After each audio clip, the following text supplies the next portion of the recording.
ये बहुत ही टेस्टी और अच्छी मिर्ची बनती है और बहुत जल्दी बन जाती है। आज हम बना रहे हैं मिर्ची। ये मिर्ची तीखी बनेगी, जो हम किसी भी सब्जी है, दाल है, जो अगर हमारे पास सादा होता है तो हम उसके साथ इसको बड़े शौक से खाते हैं, क्योंकि ये बहुत ही टेस्ट में अच्छी बनती है। इसे थोड़ा सा हम पैन को गरम कर लेंगे अच्छे से, और इसके बाद ये मैं जीरा इसमें ऐड कर रही हूँ। तकरीबन ये जीरा 2 से 3 चम्मच भर कर मैंने लिया है, और इसको हल्का सा मैं इसमें 10 से 15 सेकंड के लिए भून लूँगी। इसको अच्छी सी इसमें से खुशबू आने लग जाए।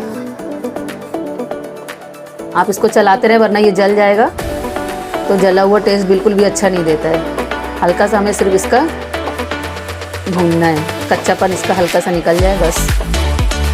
और आप ज़रूर बताइएगा कि आपको ये रेसिपी कैसी लगी है, आप बनाते हैं या नहीं अपने घर पर। मैं तो हमेशा ही बनाती हूँ, क्योंकि जब भी हमारे घर में दाल सब्जी इस तरह बना और अगर फीका लग रहा है तो ये मिर्ची बनाने से टेस्ट बढ़ जाता है खाने का। बस ये हमारा जीरा हो चुका है, और ये मैं फ्लेम को बंद कर रही हूँ। बस ये हो गया हमारा जीरा। इसे मैं ठंडा होने के लिए छोड़ देती हूँ 2 से 3 मिनट, अच्छे से ये ठंडा हो जाए। जीरा हमारा ठंडा हो चुका है, इसे मैं ग्राइंड कर लेती हूँ, फिर आपको आगे का बताती हूँ किस तरीके से करना है। ये मैंने पैन लिया हुआ है, इसे भी मैंने सिलो पे गर्म होने के लिए छोड़ दिया है, और ये मैंने 8 से 10 मिर्ची ली हुई है बारीक वाली। इस तरीके से बीच से कट कर लिया है इसको। आप चाहें तो मोटी मिर्च भी यूज़ कर सकते हैं इस तरीके से।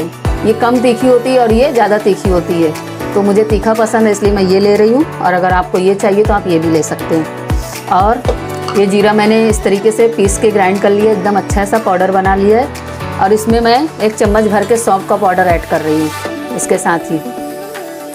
और इन चीज़ों को अच्छे से मैं मिक्स कर लूँगी। उसके बाद मैं आपको दिखाती हूँ, ये मैंने जो पैन लिया था इसके अंदर मैं थोड़ा सा तेल ऐड करूँगी। इसको मैं अच्छा सा गर्म होने देती हूँ।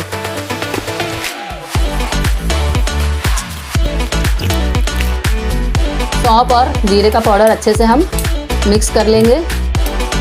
मिक्स करने के बाद, और ये जो मैंने मिर्ची ली हुई थी, इसे मैं इसमें तेल जो गर्म हुआ है मेरा अच्छे से,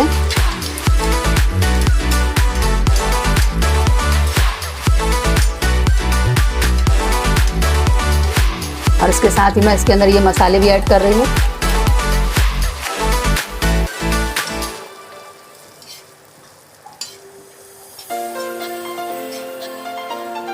और इसके साथ ही मैं इसमें नमक ऐड कर दूंगी। अब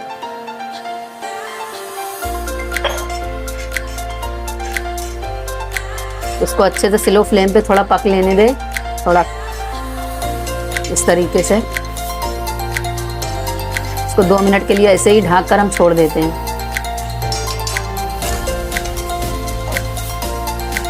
और ये मिर्ची को पकते हुए 2 मिनट हो चुके हैं, बस हमें ज़्यादा नहीं पकाना है। आप देख रहे हैं मिर्ची कितने अच्छे से ये पक चुकी है, और अब मैं इसको अब आपको निकाल के दिखा देती हूँ। इसके ऊपर आप थोड़ा सा नींबू का रस डाल लें, गैस बंद करें। मैंने आधा नींबू का रस यूज़ किया है, और ये हमारी मिर्ची अब बनकर बिल्कुल रेडी हो चुकी है।